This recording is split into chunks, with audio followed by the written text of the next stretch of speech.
Good afternoon.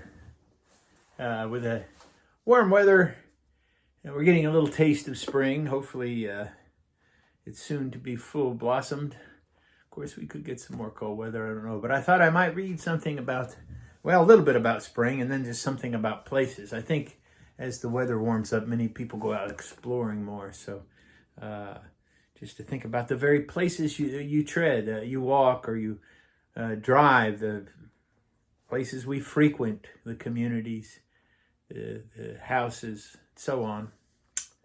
So I'm going to read two poems that are by Bobi Jones. He wrote them in Welsh, so I'm reading them in translation by Clancy. And I've read Bobi's poetry and even some of his books. He's written much on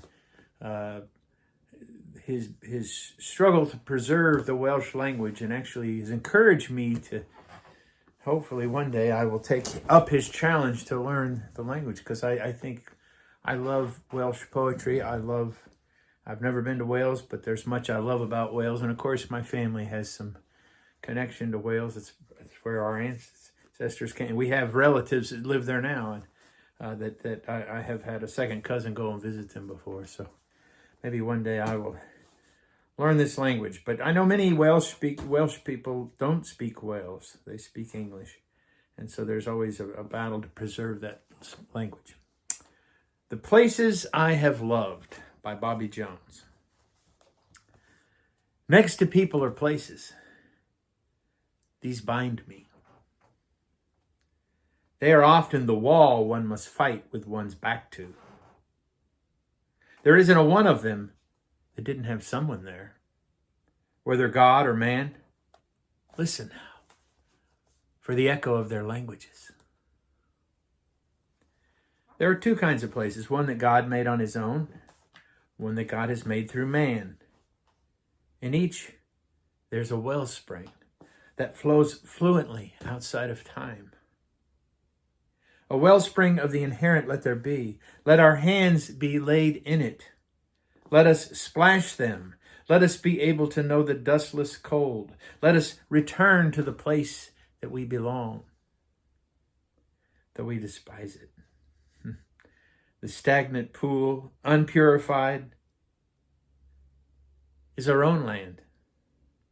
And it is this that feeds, comforts, or forms words into a sentence. It cannot be dislodged, only forgotten.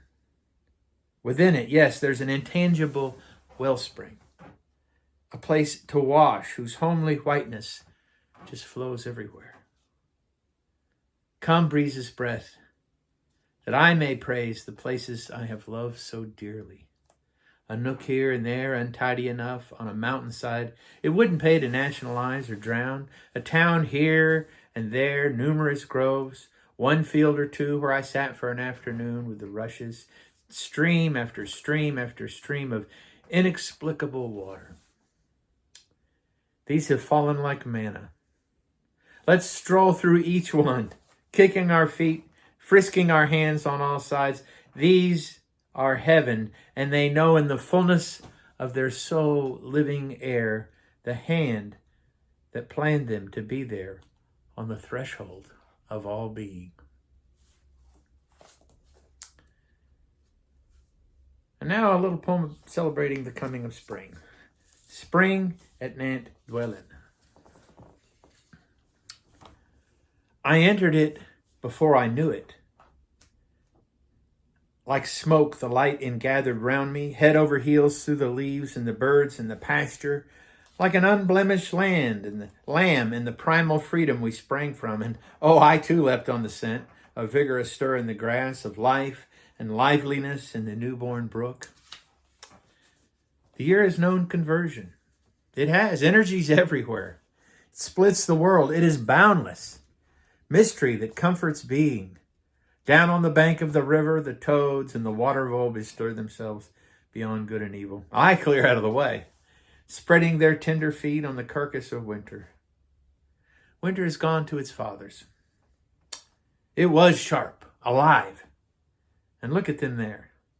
Life has triumphed over life, and death on this everlasting meadow that is a cross for the year. Spring came through the mouth of the morning, its tongue clamoring hotly on the petals of sunrise like the boots of a soldier coming home. Mournful and joyful is movement. I saw white tips slyly poking like children's eyes from their hideouts. I saw the tremor of wind caressing a primrose, as soft as a prayer and as seemly. I saw the full-breasted rushing waterfall, leaping through the meaning of being. The complete thing, the concourse, the concord. Meaning will rest in the breeze now, exist as it's tested. And down by the river are 3 daffodils, golden, enclosing the sunshine in their hearts, and the old look of mischief on them, like schoolgirls in a corner, sharing a secret.